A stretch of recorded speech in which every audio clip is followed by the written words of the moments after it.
শস্য বীমা প্রকল্পে কৃষকদের ব্যাংকের অ্যাকাউন্টে টাকা দেওয়ার কিন্তু কাজ ইতিমধ্যে রাজ্য সরকারের পক্ষ থেকে শুরু হয়ে গেছে। গতকালকে কিন্তু মুখ্যমন্ত্রী মমতা বন্দ্যোপাধ্যায় এক্স হ্যান্ডেলে গিয়ে কিন্তু এটা জানিয়ে দিলেন যে বাংলার শস্য বীমা প্রকল্পে কৃষকদের ব্যাংকের অ্যাকাউন্টে ফসলের ক্ষতিপূরণে টাকা দেওয়ার কাজ কিন্তু শুরু করে দেওয়া হয়েছে। টোটাল কত টাকা বরাদ্দ করা হয়েছে, কোন কোন জেলায় কোন কোন কৃষক কত করে পরিমাণ টাকা পাবে, সমস্ত বিষয়টা কিন্তু আমরা আজকের এই ভিডিওতে বিস্তারিতভাবে দেখে নেব। ভিডিওটি বিস্তারিতভাবে দেখে নেওয়ার আগে ছোট্ট একটা অনুরোধ, যদি চ্যানেলে নতুন হয়ে থাকেন অবশ্যই চ্যানেলটা সাবস্ক্রাইব করে রাখবেন এবং নোটিফিকেশনটা অল করে রাখবেন এই ধরনের সমস্ত আপডেট সবার আগে পাওয়ার জন্য। চলুন আজকের আপডেটটা আমরা বিস্তারিতভাবে দেখে নিই। বাংলা শস্য বীমা প্রকল্পের অধীনস্থ কৃষকদের কিন্তু অর্থ দেওয়ার কাজ কিন্তু শুরু হলো। বাংলা শস্য বীমা প্রকল্পের আওতায় 9 লক্ষ কৃষককে কিন্তু অর্থ সাহায্য করার সিদ্ধান্ত নিয়েছিলেন মুখ্যমন্ত্রী মমতা বন্দ্যোপাধ্যায়। দেখতে পাচ্ছেন টোটাল কিন্তু 9 লক্ষ কৃষককে অর্থ সাহায্য করবে, সেই মতো কাজ শুরু করলো নবান্ন। সম্প্রতি কৃষকদের আর্থিক সাহায্যের এই বার্তা কিন্তু তিনি নিজেই তার এক্স হ্যান্ডেলে প্রকাশ করেছেন মুখ্যমন্ত্রী মমতা বন্দ্যোপাধ্যায়। উল্লেখ্য, গত বছর রাজ্য একাধিকবার প্রতিকূল আবহাওয়ার কিন্তু কবলে পড়ছিল।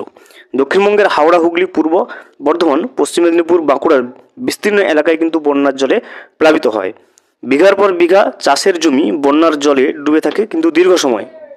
ধান সহ অন্যান্য মরশুমগুলি ফসল মাঠেই কিন্তু নষ্ট হয়েছিল। পুজোর আগে এই বন্যায় কিন্তু মাথার হাত পড়েছিল কৃষকদের। প্রচুর আর্থিক ক্ষতির সামনে পড়েছিলেন বাংলার কৃষকরা। উত্তরবঙ্গের জেলাগুলিতেও কিন্তু কৃষকদের একই সমস্যায় পড়তে হয়েছিল। মুখ্যমন্ত্রী নিজে কিন্তু কৃষকদের পাশে দাঁড়িয়ে তাদের আর্থিক সাহায্যের কথা কিন্তু তিনি ঘোষণা করেছিলেন। বছরের শুরুতেই মুখ্যমন্ত্রী এই বিষয়ে কিন্তু টুইট করে জানালেন এবং বললেন যে মমতা বন্দ্যোপাধ্যায় লিখেছিলেন, অত্যন্ত আনন্দের সঙ্গে জানাচ্ছি, বাংলা শস্য বীমা প্রকল্পের আওতায় আমরা বাংলার 9 লক্ষ কৃষককে কিন্তু সরাসরি তাদের ব্যাংকের অ্যাকাউন্টের মাধ্যমে 350 কোটি টাকা আর্থিক সহায়তা প্রদান শুরু করলাম। দেখতে পাচ্ছেন টোটাল 350 কোটি টাকা বরাদ্দ করা হলো বাংলা শস্য বীমা প্রকল্পে এবং সর্বমোট কিন্তু 9 লক্ষ কৃষককে এই অর্থের পরিমাণটা কিন্তু সমানভাবে কিন্তু বেটে দেওয়া হবে তাদের জমির পরিমাণ অনুযায়ী এবং সেই অর্থ প্রদানের যে প্রক্রিয়াটা সেটা কিন্তু শুরু হয়ে গেছে।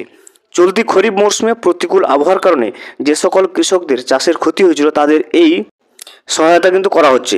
ফসলের বীমার জন্য কৃষকদের কোনো টাকা কিন্তু দিতে হচ্ছে না, কারণ আলু, আখ সহ সমস্ত ফসলের প্রিমিয়ামের পুরো টাকাটা কিন্তু রাজ্য সরকার দেয়। মুখ্যমন্ত্রী আরও লেখেন, এটা আমাদের গর্ব যে 2019 সালে চালু হওয়ার পর থেকে কেবলমাত্র বাংলা শস্য বীমা প্রকল্পেই কিন্তু আমাদের সরকার 1,12,00,000 ক্ষতিগ্রস্ত কৃষককে মোট 3,562 কোটি টাকা কিন্তু সহায়তা প্রদান করেছে। আমরা বরাবর কিন্তু বাংলার কৃষকদের পাশে ছিলাম, পাশে আছি এবং পাশে থাকবো।